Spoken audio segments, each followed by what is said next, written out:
मजा येणार नाही. आपापल्या जाग्यावर नाचायचा, आरत्या बाजूला ठेवा. नाचताना चिरलेले पाहिजे. सर्वांनी आनंद लुटायचा आहे. कोणी जर एकमेकाकडे लाज वाटत असेल तर डोळे बंद करायचे, नाचलं नाचायचं. असं वाटलं पाहिजे की आपण अयोध्येत आहे.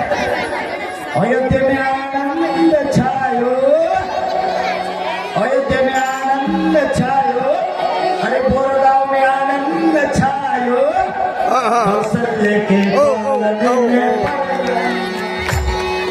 कौशल्य के बादने में आनंद था, कौशल्य के बादने में आनंद था, कौशल्य के बादने में आनंद था, कौशल्य के बादने में आनंद था. अयोध्या में आनंद छायो, अयोध्या में आनंद छायो. कौशल्य के बादने में